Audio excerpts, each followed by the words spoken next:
What's good, everybody? Happy Thursday. Adam, how we feeling today? Are you on the 10th cup of coffee this morning already? Super bullish, bro. Second pot. I always do at least 2 pots in the morning. First one's just to get out of bed. Second one's for the Emblem show. Let's go, baby. Oh, man. What's good, Chris? Yeah, 2 pots is pretty crazy. How many cups is in a pot? Well, my wife gets a big pot to go, a big cup to go, you know. So I get at least two to 3 cups out of the first pot, and then at least 2 more. Are we drinking that straight? We throwing some milk in it, latte style? I like my coffee like I like my women, white and weak. You never know where they're going to go with that. That's funny. That was a plot twist. I like that one because everybody's like, I like my coffee strong and black. You know, like, oh man, that's too good. Well, we're gonna need some extra strong coffee because Bitcoin is now below 60K. No, it's over. It's Downtober. It's over. It's back up to October again. I think if you look at the charts from I think last year the same exact thing happened, where you had a big sell-off in the first week or two, and then ended up being positive on the month heading into the year. So, trying to get all the weekends out before the election. Before we see maybe another debate happen for the elections, but who knows here. We did have one positive thing in the Bells Coin community. I don't know if I told you guys. Well, I didn't tell you because I just talked to you a second ago. But we launched the donation page yesterday. To start accepting money so that we can do, exchange listings, liquidity pools, all that sort of stuff. Bro, over $100,000 in less than 24 hours. What is that? All in Bells, or did they donate? Huge chunk of Bells. Some USDT. I don't know how much. A few grand. And you guys sent Billy 100K too from that NFT collection. Yeah, the community's rocking over there. Rocking, bro. The community is rocking. Dang, you're like 20% of the way there for a Binance listing, right? Bro. What was one final note on this is what's the range that you've seen for requests of price or listings on exchanges? Anywhere from basically, if you look at it, like 60K seems to be like the minimum for just like the listing fee, like just straight payment to them. Then at least like another 60K in liquidity pool. But I've seen up to like 600K. And it wasn't from Binance like, this is the cost. Like, bro, dude. Not happening at all, but it's fun to be in the trenches and figure out how that all works. It's wild. That's why we go through the motions, and that's why we have these shows. No matter how big or small, building the relationships and learning how the back end works is very important. Totally. I'm excited today to have this conversation with Mr. J from UniCross. I've actually been a fan of what they've been doing. I was a big supporter of Merlin very early on, and recently I was over on Merlin exploring, and I saw that they had something called Phantom Swaps that was getting some traction with Bitmap. And so I wanted to talk with the team and see, what's going on over there and, get a larger vision of what UniCross is doing, because they're very similar to what Emblem Vault does. It's a cross-chain protocol. For them, it's on Merlin, where they're bringing Bitcoin assets over through their protocol and doing a lot of cool DeFi and NFTFi stuff. It's very similar to the world that we dabble in of interoperability and cross-chain solutions. So was good, Mr. J. How are you feeling? How is I think it was Bitcoin Malaysia that I saw that you were just speaking at? Jay, can you hear me? No, we got you. You're tinny. Are you on a headset or something? Maybe you just drop off that headset. That was weird. Yeah. Well, we do it. It's interesting. Like, it was like coming through the speaker was like coming through my phone, even though we're talking through here. That was weird. Try again, man. You may need to go ahead. I could hear just him in the background. Yeah, that's weird. That's not coming through. Hold on 1 second. I was like, maybe it's my dongle. No, I don't think so. Can everyone hear me in the crowd and hear us in the crowd? Raise your hands, if you guys can hear us. Are we speaking to ourselves here? We're just enjoying our own conversation. That's for sure. I don't think so. Mr. J, can you hear me fine? Yeah, I can hear you, man. Oh, there we I go. can there hear you. you go. There you go. All right, you're back. Maybe it was my dongle. I don't know. Maybe it was Twitter X. All right, we back. We back, Okay. Mr. J. I'm gonna start this over again, dude. I saw recently you were just got off stage at Malaysia conference that you're just at. Was that today or is that within the last? Was that within the last day or two? Yeah, so that was just I think about 7 hours ago, and it was the first Bitcoin conference in Malaysia. So these guys, Bitcoin Malaysia, they were the guys that organized it. And I think for a first event over here where there's not a lot of people who dabble in ordinals, I would say it's a pretty good event. Most of the guys in Malaysia, they dabble in Solana and Ethereum, some TG as well. So I think it's actually a very educational event. They have two stages where one stage was about very general knowledge for newbies, and then the other stage that was called Satoshi stage, and then Nakamoto stage was for more advanced users of Bitcoin. And we kind of gotten a pretty good turnout for the Nakamoto stage, but most of the people were still learning a lot from the Satoshi stage. We also saw like Robin from Liquidium, the guys Shaf and Apo from Oviato, who are also doing like Ordinal NFT Studio. We saw Nakib, who did Ordinal Summit last month, and yeah, it was a very good event. I was very honored to speak there as a Malaysian and share my thoughts on unleashing the potential of Bitcoin native assets. Wow, it's incredible. I do have here pulled up on the live stream some pictures from the conference. It's funny, we just had the Oviato guys on earlier or last week, and then next week we actually have the Ordzart guys on. So it seems like the whole squad is there. What was the overall? What's the take from the conference? Do you think, like, in terms of, I guess, the Malaysian crowd, are they mostly interested in Bitcoin? Are they just interested in crypto in general? And do you think that they're mostly just degen traders, or maybe a builder community? So I would say there's a pretty strong builder community here. For Malaysian builders, I think some that you might know is Jupiter. Uh, we have Etherscan and also CoinGecko. They're all Malaysian builders, and also the guys from Pendle Network, who are doing like cross-chain finance.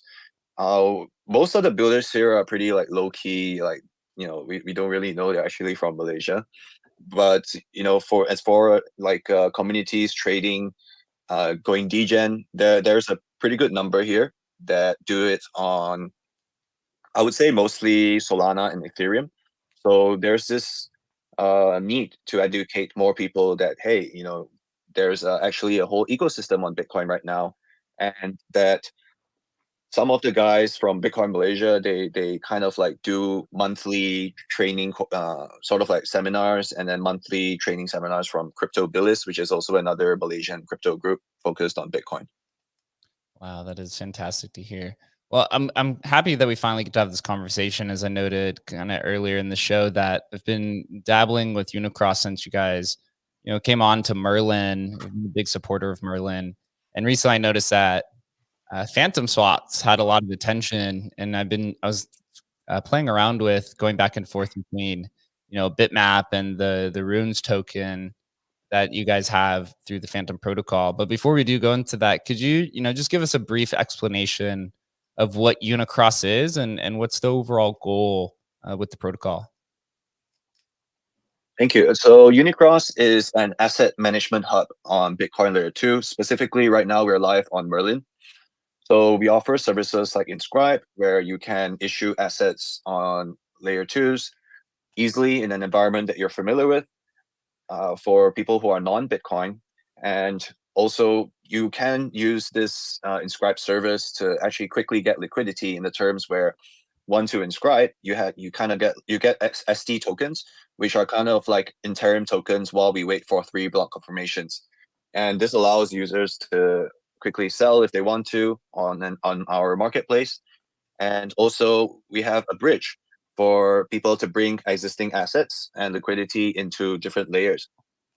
Now, the bridge is currently at, I think, about over $50 million in TVL right now. And we're pushing to do more as we connect to more chains. And for our launchpad, it is a fair launchpad. Think of BRC20s and runes and how they kind of like operate on Bitcoin layer 1. We're just bringing that to Bitcoin layer 2 so more people can participate in a more, I would say, faster environment, and also in an environment where you kind of get that feel of the whole Bitcoin experience and get to experience that. So we also have a product called Phantom. Now, Phantom is an interesting function that we have because it allows you to swap between asset token protocols. So if you're swapping from BRC20 to runes, then the BRC20 and the runes actually have to be on Bitcoin layer, have to be live on Bitcoin layer 1. So there's no like new assets created, new ERC tokens created without an existing Bitcoin asset.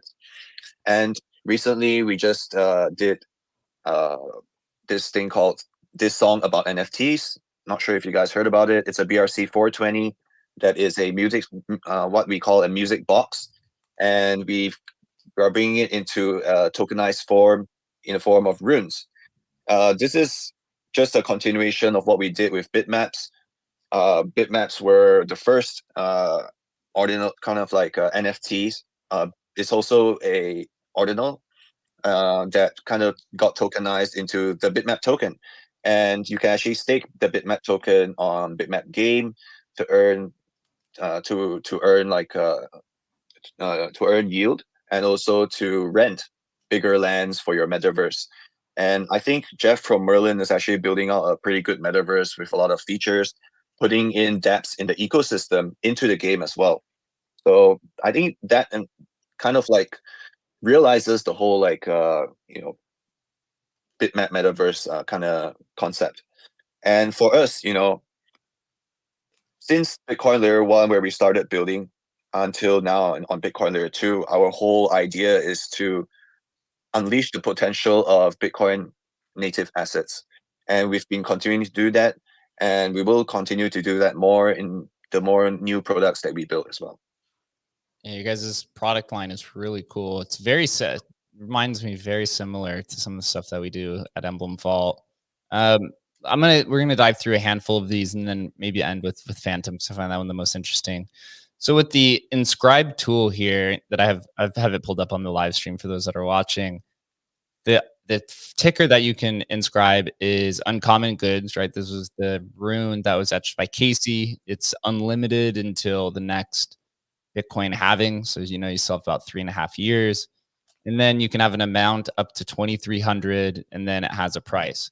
So if I had this correctly, if I inscribe through UniCross, it goes and inscribes it mints the runes on the Bitcoin layer 1. And then these runes are then held somewhere within UniCross, and then it's delivered as I guess it'd be an ERC20 on Merlin. Is that correct? Yes, that's correct. So why we chose uncommon goods to inscribe and just uncommon goods right now is because these assets are sort of like the staple and a very symbolic asset right now that you can mint. Of course, there's other runes that you can mint right now, but we believe that we want to bring really good assets to Merlin and not just like random tokens. So that's why we chose uncommon goods, and you can customize the mint from 1 to 2,300 at this point. And you can choose to also receive this in a different wallet that you have on Merlin. We recently had a minting competition for uncommon goods, and that kind of like reached over 1 million mints into runes, and that was a big chunk of the whole supply. I can't remember the number right now, but through this, we kind of like spread the word that, hey, there's this uncommon goods that you can mint, and we believe that it kind of moves around with the price of the mempool. So minting it at this time is kind of like a good, non-financial advice, but we're at a very low point of mempool fees right now, about 5 sats per VByte, and it just shows that as this mempool fee goes up in due time, you will actually have a better kind of like value for what you're minting right now, and to do it comfortably on a Bitcoin layer 2 is just what we're looking for, because you can also have utilities, DeFi utilities. There's an LP, you can immediately sell it if you want to, you can buy more if you want to, and you can also stake it for yield if there's a platform that offers it. Yeah. Can you give me a little bit of just kind of behind the curtain, like how it works from a technical, not too technical, but just a technical perspective? So you're inscribing the rune. It then goes into what? You have like a multi-sig setup, and then you issue the token on the other side. How does that kind of work technically? Okay, so basically you initiate the inscription order or etching order, and you will get an interim token called ST token.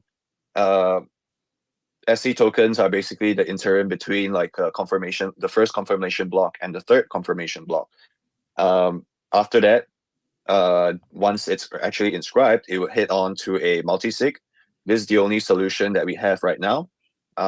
There are plans to improve this, but it's a progress. And after that, the ERC token is created on Merlin, and then you can use it whichever way you like.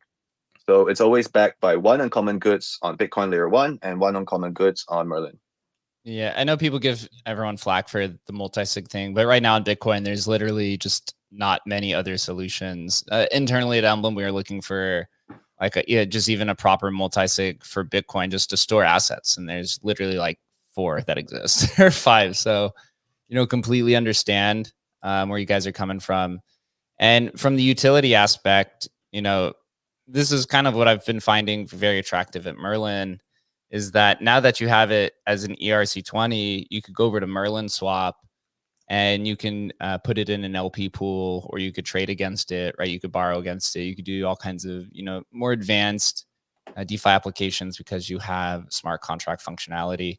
Is there plans to add different tickers? I know having uncommon goods there is easy because you don't have to change anything for 3.5 years, but what's the evaluation process for adding new runes, or maybe even other fungible token standards to UniCross?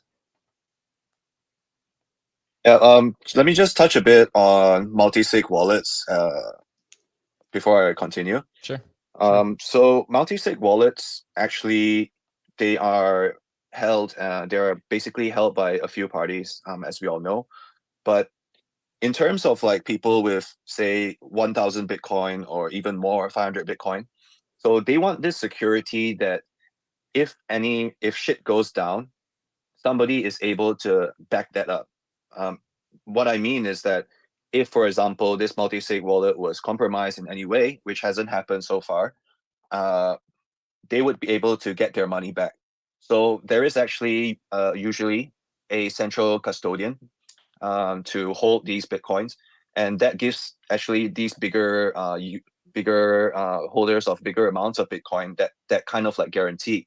You can be building like a more decentralized way if you had the technology for it.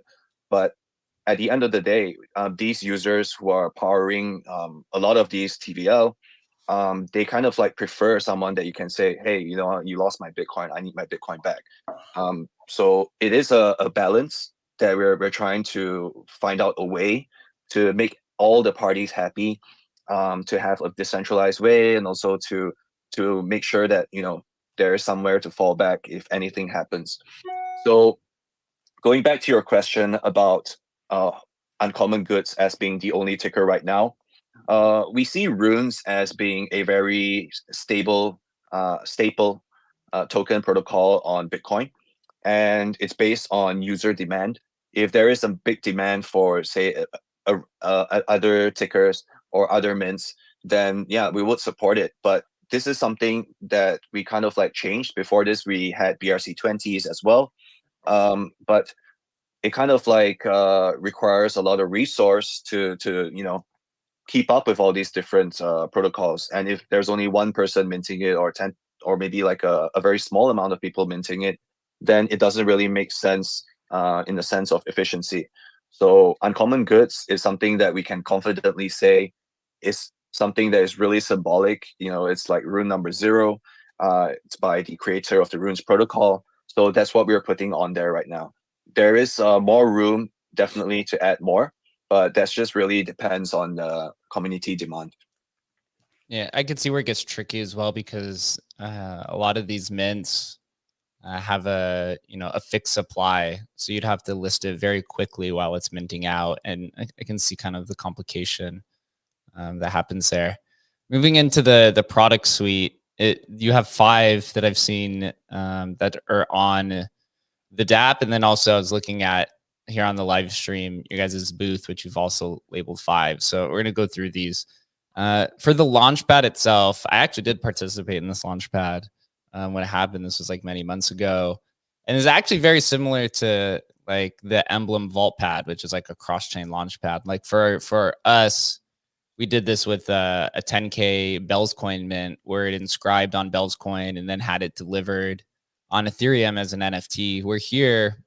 You guys did Roofy, which is, it says Roofy is the first ever runes token on Merlin chain that could be swapped from BRC20 to runes at a 1-to-1 ratio.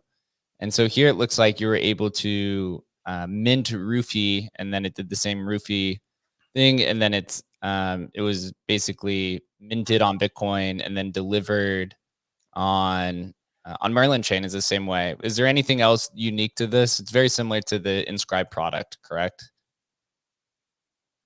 Yeah. So why we did this launchpad is that, when you have a launchpad like this, it kind of like means that, say, if you're a creator and you really want to create a meme coin, create the culture and community behind it, then you as a creator can come and say, hey, I have, say, the whole supply of X token, for example.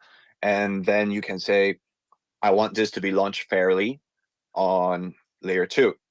So this was before like we really looked into like stuff like Pump Fund and all that, and we thought this is a good way to launch. Everyone gets it very fairly, and that's really what there is to it.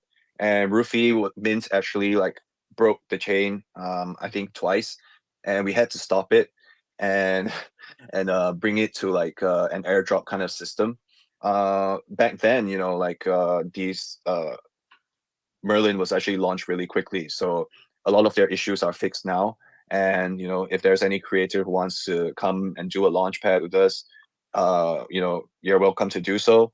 But we kind of like want it also in this way where it is free and fair launch, and it's just like paying gas fees, similar to how you would do it on Bitcoin. You're not being charged anything you're not charging anything to mint it. It's like free and fair for everyone to participate in. Yeah, Yeah, and I'm interested to know about your product as well.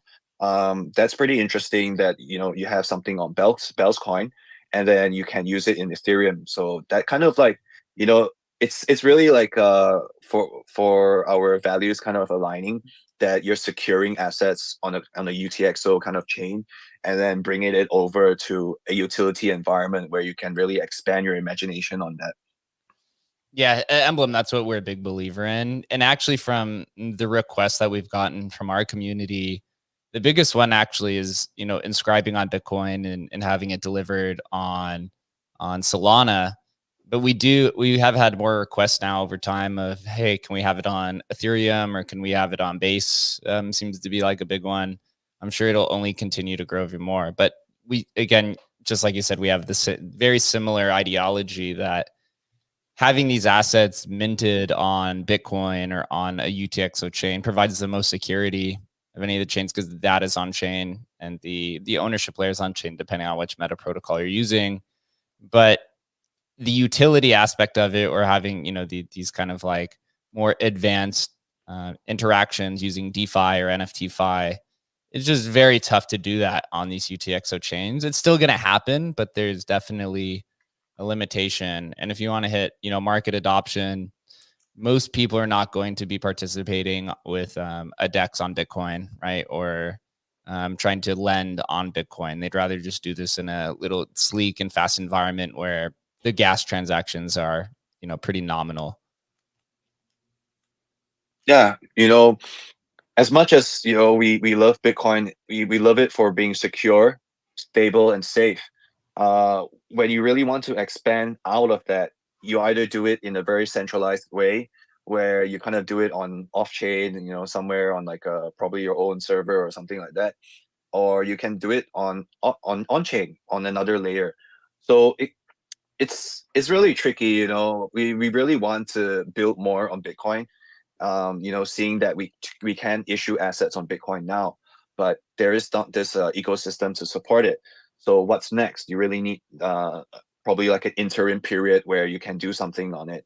Looking at Fractal Bitcoin, it is sort of like it is a kind of like a chain that has OBCats, but at the same time, people who are used to the EVM environment also are facing difficulties on that chain.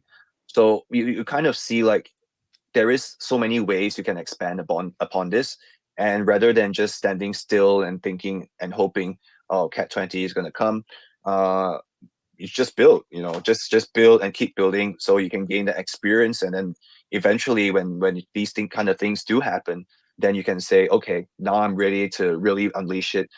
Layer one, layer one, layer one, layer one. I think it's also just being more honest in general about the current situation. Unfortunately, a lot of community members generally become tribalistic and say, "Hey, everything needs to be on chain," and they just sit there and wait and wait and wait. And generally, it takes a lot longer for these things to be built than people expect. I mean, I remember with OmniSat, that was a part of trying to build a DEX for BRC20 last year. Like this is over almost a year and a half ago, and we ran into very similar issues that people are running into today, right? It's like the same exact issues. So I respect you and Emblem and Merlin and everyone who said, hey, of course we want to have everything on the layer one, but until that infrastructure is improved, let's use what people are familiar with and the technology that exists. And whenever native infrastructure improves on the layer one, then we'll look into that. And it's really tough to make that decision because it's always met with skepticism. And of course, a lot of people generally call you a scammer, right? Because you have to use a multi-sig or whatever it is. But hey, having a product that works is better than having no product at all. Is at least I feel like the same mentality that all of us share here. Yeah, I totally agree with that, man. Like, and you kind of have to be honest about what you're doing. Some people do say like, hey, I'm like doing swaps on Bitcoin layer one, but I'm not going to go too far into that. We do say that, we say what we're doing. We want people to understand that, yes, there is this interim period that we have to go through, but that doesn't mean progress has to stop. We can, there's many ways to do one thing, and this is just a way that we choose.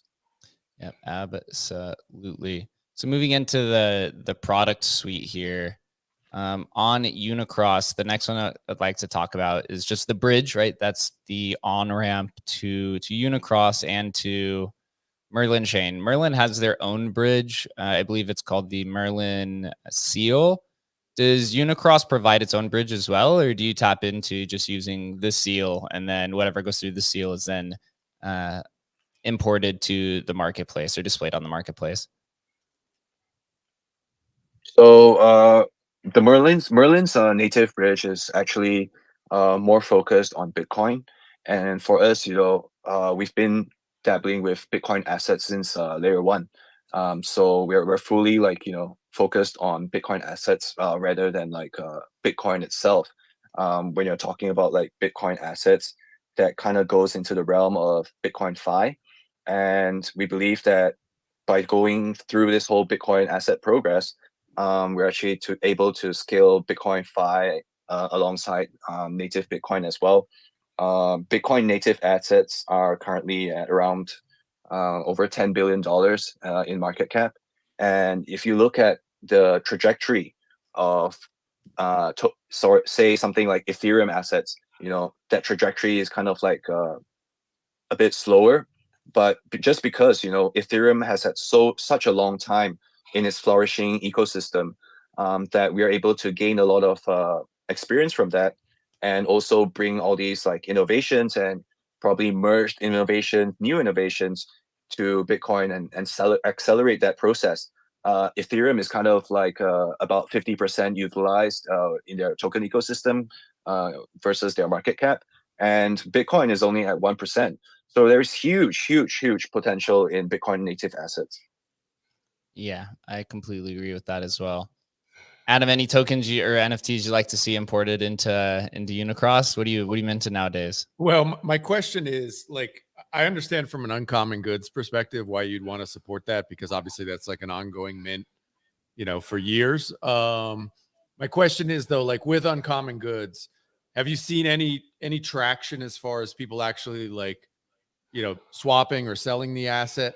Give us some perspective as to what's happening on Merlin chain versus just kind of, native Bitcoin with that example with uncommon goods. Do you see kind of more activity on Merlin chain with the buying and selling?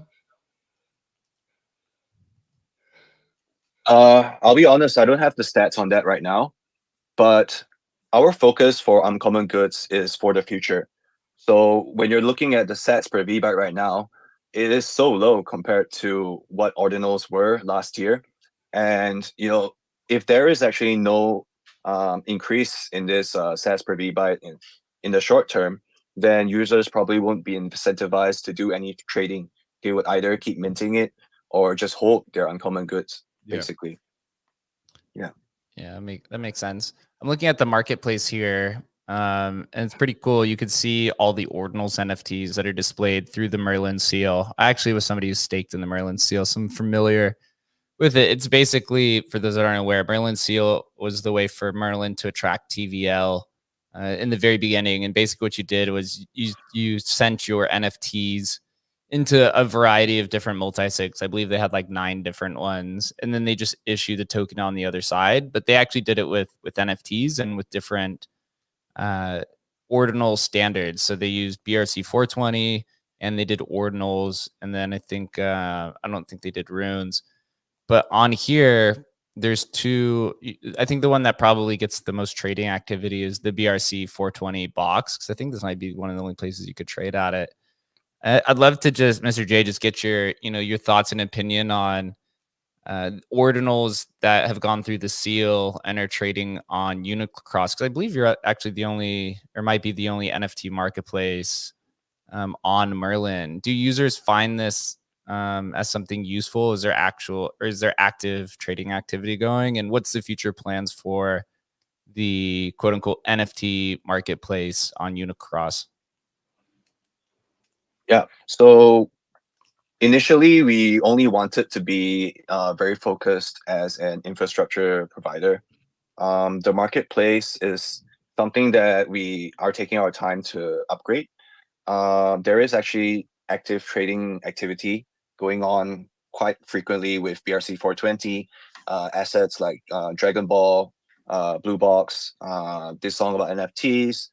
Recently with Mineral and Blue Wand, and also Bitmaps. Bitmaps is actually the most highly traded one.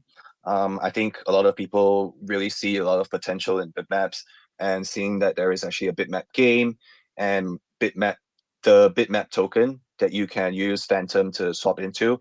That kind of like is like I would say these are the highest trading ones. One thing interesting that we noticed about Bitmaps is that somebody kept swapping their Bitmaps into tokens and just dumping it in the LP. And, as a marketplace with order book, you kind of have advantages and disadvantages.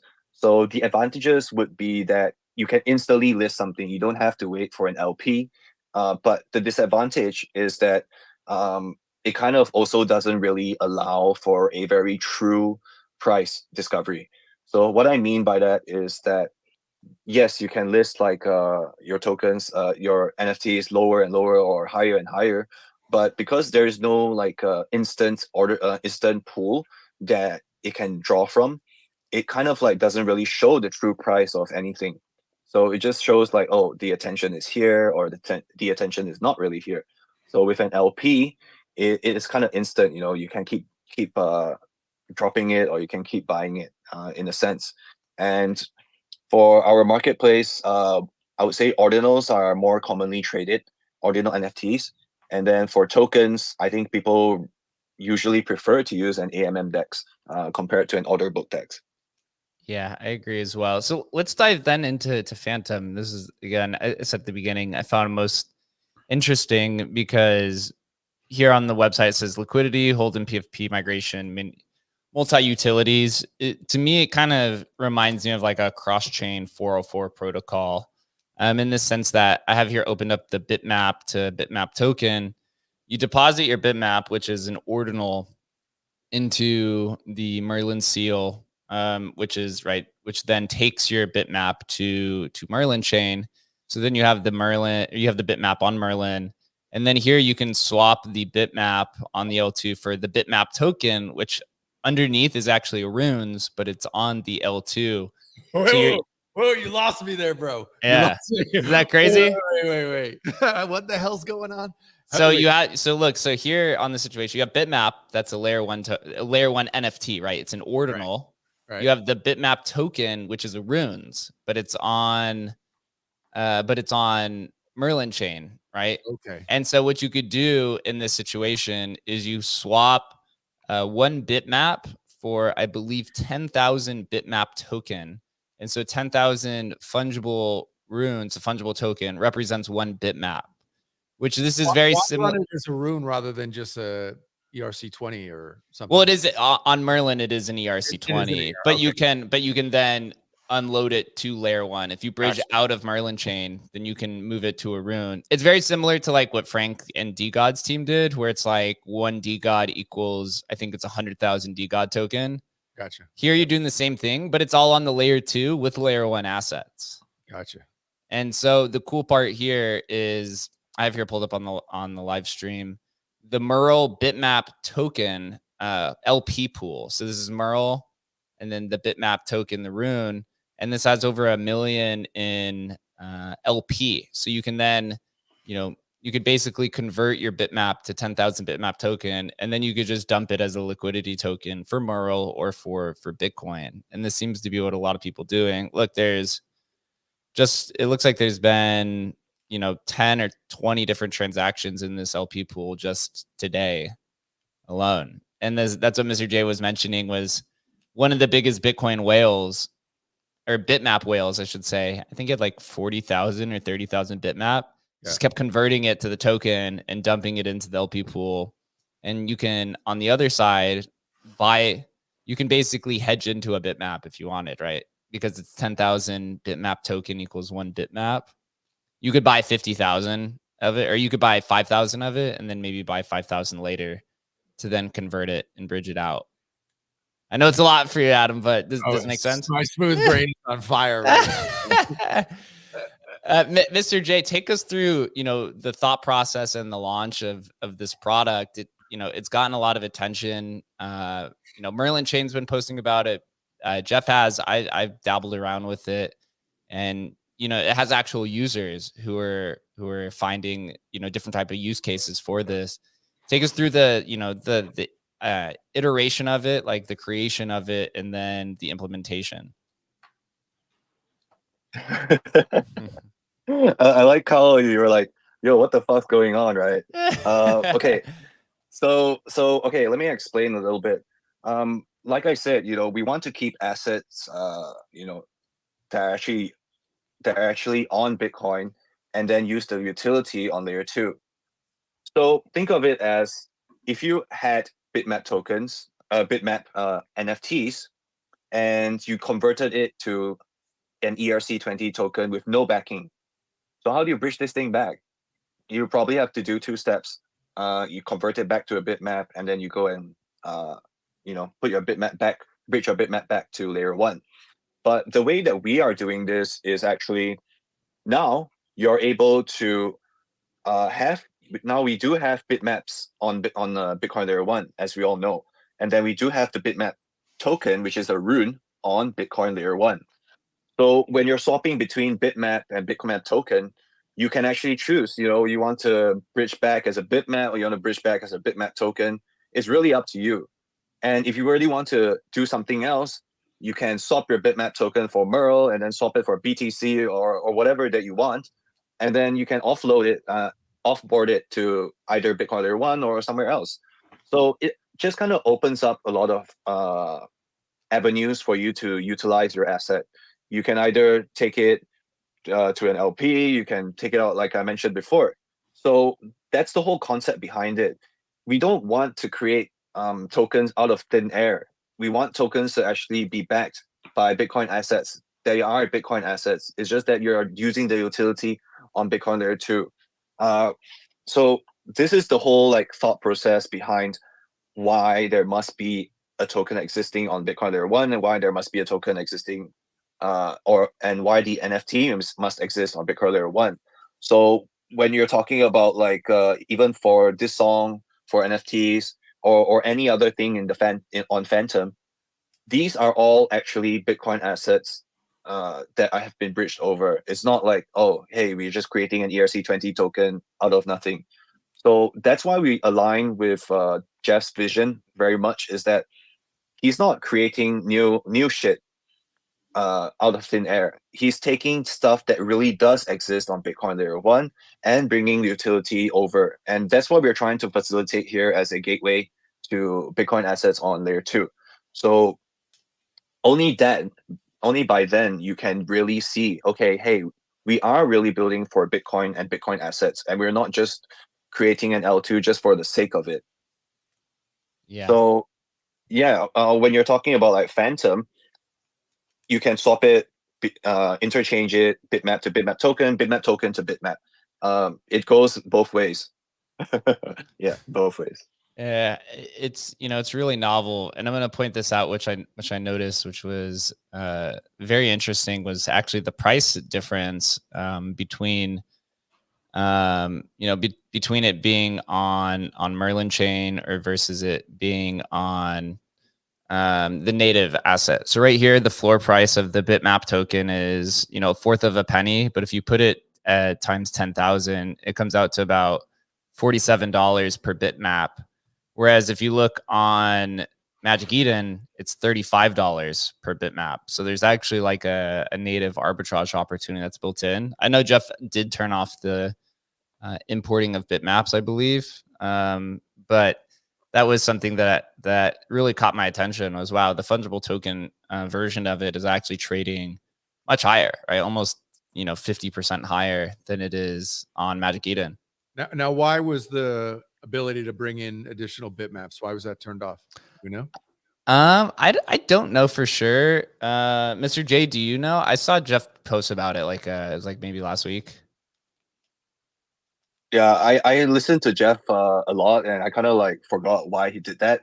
Probably something that you should ask him, because we're happy, if actually more bitmaps came over and used Phantom and converted them to tokens. But as for why he did that, I really can't answer you. Yeah. So I mean, would it mess that's up something that he wants to do. Would it mess up the liquidity Sorry. pool at all when you're just adding additional tokens on one side? How does that, or does that not affect it at all? It's really up to if it's adding a lot into the liquidity pool and not a lot of Merle is added Right. to the liquidity pool. So you could see what effects that could possibly have, right? Yeah. And he's also giving people yield based on bitmap tokens. So there is a demand for bitmap tokens on Merlin, just because I think one of the strong reasons is that you're able to use it on the bitmap game, which is a 3D bitmap metaverse now. So that's probably one of the reasons. Yeah. Yeah. And you think about it, right? If you turn it into the bitmap token and then you take bitmap and you pair it against Bitcoin and LP pool, now you're making yield on all the trading fees on the token as well. So multiple ways.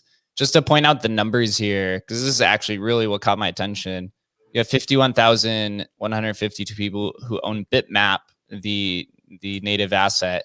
You have 27,000 people in 83 who have the Bitmap token. So you're saying, it's almost 50% of the users who held Bitmap have now hold the Bitmap token in some capacity. So you've really extended, the ownership by 50%. They're just holding it in the fungible token, which to me, I was like, wow, that's like, pretty large demand for something that a lot of people aren't really talking about. Kind of, Mr. J, now kind of looking back at this, you have, 2 pools for NFT to runes. One being a ordinal to rune. Then this other one, the song about NFTs is a BRC 420 to rune, right? Then you have the NFT to rune, which is X monkeys. I've never heard of. It looks like just like a flipped node monkeys, to be honest. And then you have one that's BRC 20 to runes. Where do you see the future of this product going? Do you plan to add more different types of, I guess, swaps, I guess, of these different protocols, more tokens, and what other types of utility do you think can be used by turning a lot of these NFTs into fungible tokens? So I would say a lot of these utility that you can think of or people can think of is really up to the people, the creator or the community of these assets. So say, for example, X Monkeys was actually requested by the community to turn their NFTs into BRC20. And the reason they did that was because they really wanted to tokenize it and to probably put, they actually did. They put their tokens in a centralized exchange after that. So there is this pathway that people have already walked before. So you're thinking about like NFTs to a token, tokenizing these assets, and then allowing it to be traded freely, eventually reaching a point where it can actually go to centralized exchanges. You don't really hear a lot about NFTs going onto centralized exchanges, trading heavily. So tokens are really, the way to go. And then if you really want to trade it back, if you see a need for that, you can always do that and get a random one that's already in the pool. So if you really love a bitmap that you think it's a great, like a Patoshi bitmap or a Punk bitmap, then by all means don't swap that. But just for like normal kind of like bitmaps, you just swap it if you want, and then you can get like pretty much instant liquidity for it, rather than like, you're putting it onto an order book marketplace, waiting for someone to buy it or sweep it. So if I have the Bitmap token runes and I want to go back to Bitmap, do I have the ability to pick out which Bitmap, or am I given a random one? The reason why I ask is, you can also arbitrage this to where you're looking for the rares that have been dumped into the pool, swapping right? back. Or the rares. Yeah, people do this kind of thing. Is that possible? Yeah, it's possible, but you're not able to pick it out. So it basically just takes randomly like one bitmap, and then like you have that bitmap. You can't really pick and choose. I guess it, just like with rare sets, that's what people used to do. You just exchange from different exchanges to each other, and then farm all these rare sets. You could technically do the same for bitmaps as well. But from what I understand and what I've been looking at, not a lot of like special bitmaps have been put into the pool. Okay, yeah, I know people definitely do it. I remember, yeah, it's yeah, there's a pretty good arbitrage opportunity for these bitmaps. You could like, as I mentioned, like if it's like $40 or more. Right now it's $48 on our marketplace. You can sell it at $48. Or you can trade it back, make some money, and then like do some arbitrage strategy that you have. Yeah, realistically, what you can do is maybe I'll even do this if I get bored. You can, because they turned off the importing of bitmaps to it. You basically turn the fungible. You turn all your bitmaps into a fungible token, and then you sell those fungible tokens for Bitcoin. Then you bridge out the Bitcoin. Then you go back to layer 1, and then you just buy the bitmap off of Magic Eden, and then you just wait until the bridge gets turned back on, I suppose. These are like real strategies. Yeah, that's like a 50% strategy. Yeah, it's like a 50% trading strategy right there. People are smart. I forget what it was. Chepe's in the chat saying when stamps, but like I think we talked to somebody who did this somebody set up a liquidity pool for stamps, right? And they just dumped all their stamps in there and pulled out, I don't know, $500,000 in liquidity or something like that. So it's like, I'm sure it's on both sides. You have to like constantly manage the pool because people are smart. They'll figure this stuff out, right? Yeah, it's interesting, man. Yeah, when there's money to be made, there's a lot of motivation to figure out a strategy for it. For sure. Yeah, I remember somebody did this with Emblem Vault a few years ago, and this is actually what the Televault protocol is based off of, which is we're bringing Bell's coin to ERC20 and then all these other UTXO based assets. But we had just an independent builder.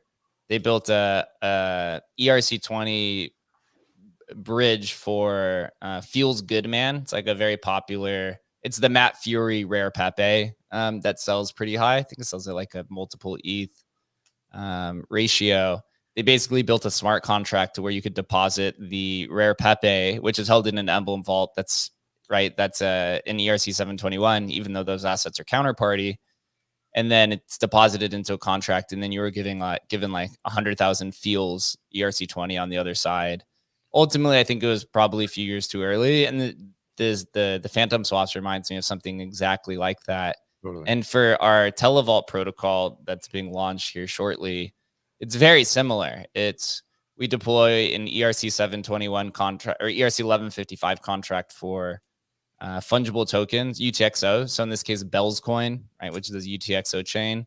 The users then deposit the Bell's token into an ERC 1155 NFT, and then you have a smart contract that basically accepts the ERC 1155 and gives you ERC20 on the other side. So, what UniCross and what Emblem's doing is it's very, very similar, just in different kind of environments. But it's really, to me, just like more of a trendsetter and more of a, visionaries that we knew these type of assets need to be put in a programmable environment so that people can get yield or go access deeper liquidity or faster transactions. Yeah, I agree with you, man. I think we're all trying to find ways for people to make things easier for people to create more possibilities. I really like that you guys are doing that as well. There's a lot of avenues where we can compare notes and see if there's any possibility of like just collaborating or improving our product together. It really goes to show that, yes, there is a lot that we can do with Bitcoin assets. You just have to think and see and find a way to make things better. And also for assets that are on different chains, think of, like, as you said, deeper liquidity. So without something that is able to tokenize assets, then it's really, really hard to get a real true price or to really like dump what you have or buy in bulk, right? So I think this is a very good direction in innovation and to really bring out something that you can't really do on layer one itself. Yeah, I think there's a lot of collaborative opportunities. Actually, maybe this is alpha, but we've said this before. We're actually, Emblem's going to be deploying on Merlin chain. We got accepted into their grant program. So we're currently undergoing an audit right now so that we can then deploy on Merlin chain. And, from our perspective, what will happen is, all of our TVLs in ERC 721 on main chain, on Ethereum, but we have this feature to where users can basically jump their vaults or move them to Merlin chain in a single transaction. So if we build, collab and build some cool, applications like that, users can take their rare Pepes to Merlin chain and then go access this kind of like, DeFi environment by fungibilizing rare Pepes or, doing kind of XYZ. So we'll definitely talk and collab. And I think we could build some cool stuff once we get over there. Yeah, that's beautiful. I think you guys went one step ahead with being able to go directly to Ethereum. I think that's beautiful. We need more like cross-chain utilities. We need more like cross-chain pollination, and that's what you guys have been doing with different chains. I love that, man. Yeah, I've been here for a while. 4 years now. It's crazy how long that's been. It's great. I'm so glad Shannon started with Ethereum because it's a great home base. EVM literally has everything. You're seeing SVM catch up, but it's not complete there from the developer network. Chris, you got any questions for the conversation or any thoughts on UniCross? I think it's pretty interesting, honestly, pretty novel. It's a lot kind of more fleshed out than I anticipated, and I think it's pretty under the radar. How long have you been building it, and kind of how big is your team over there? Did you start before Merlin, or did you see Merlin as the opportunity? So we were in the trenches. Myself, I was onboarded onto Ordinals actually. Before this, I was on Solana. I was onboarded through Bitmaps. So Bitmaps hold like a very, very special place in my heart. And being able to do more for Bitcoin assets that we can do on Bitcoin layer 1, I think that's a beautiful thing. I don't really care like people saying like, oh, you know, all these negative thoughts, but I see progress as a road to perfection, and a road to perfection is not going to be perfect. Somebody has to be the first guy to do it. You know, Jeff was the first guy to really make out a layer 2, or if you want to call it a side chain. It's just easier to call it a layer 2 anyways. So he was the first guy to do it and lead the way. And then you see all these different layer 2s pop up and you go like, oh, where are these guys from? Are they trying to really improve on Bitcoin assets? I don't know. So, you know, we're not that kind of like opportunistic. Our vision has always been the same since layer 1 and then to layer 2 and beyond, actually. Yep, completely agree. Adam, last part to Chris's question. How many people do you guys have on the team?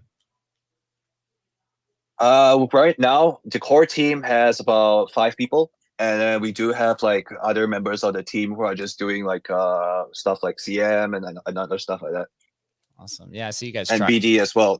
Yeah, I see you guys traveling to all these conferences on your Twitter account. So really cool. Adam, any final questions or any thoughts? No, just to kind of echo that idea about like, you know, first movers, you gotta kind of blast through the wall. And I think, you know, as it's Bitcoin, we get kind of siloed into the maxi think that everything has to be like perfectly decentralized and stuff like that. I'm actually much more of the mind that no, you've got to attract users and interest. And I think Merlin's done really an incredible job, obviously with Bitmap, attracting a lot of attention. My final kind of question is, do you guys have anything planned that you think is going to be like the next thing to kind of move that attention needle? Do you see something from maybe even another team kind of building something that you think might move that attention needle again? So I would say one of the dexes is called BitGenie. They actually took one step further. Apart from building on Merlin, they actually went to Telegram to get more attention from there.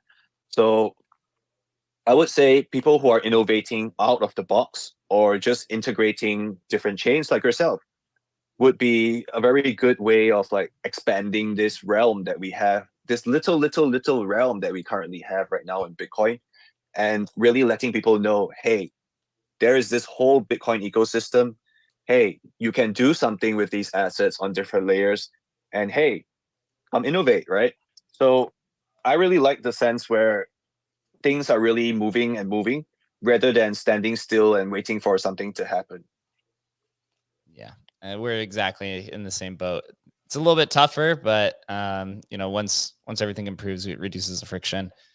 You know, Mr. J, I really appreciate this conversation. I'm excited to, you know, work together once we get to Merlin. I think we can build some really cool stuff. And we've been a big fan of Merlin for a long time. And it's awesome to see how much progress UniCross has made so far. Definitely a long road ahead, but if we do it together, you know, it'll be great. So appreciate you for coming on the call, even 7 hours after presenting at Bitcoin Malaysia.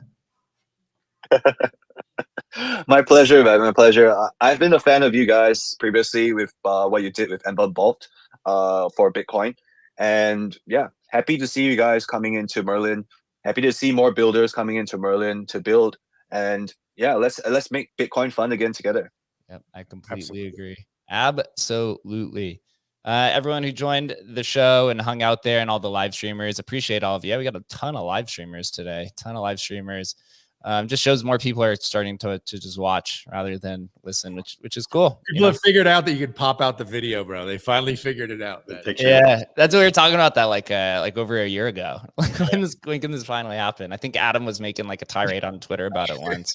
They made it happen, but most users still don't even know that you can do it, man. It's like, no, I'm on my other app. I'm in my Gmail and stuff watching videos. It's awesome. Yeah. So really appreciate everyone joined. Make sure that you follow the Emblem account so you can see all the cool cross-chain stuff that we're doing. Also follow Mr. J and UniCross. We were building some cool stuff on Merlin. You'll definitely be seeing more of them and us here in the future. Next week, we're back. We have the NFTFi guys on Thursday, and the Ordzar guys are coming on Tuesday. So another packed week of shows. Everyone, really enjoy your Thursday and have a good weekend. And we'll see you back here Tuesday at 11:30 a.m. Eastern time. Until then, have fun, stay safe, and keep building. Love you guys. See you. guys.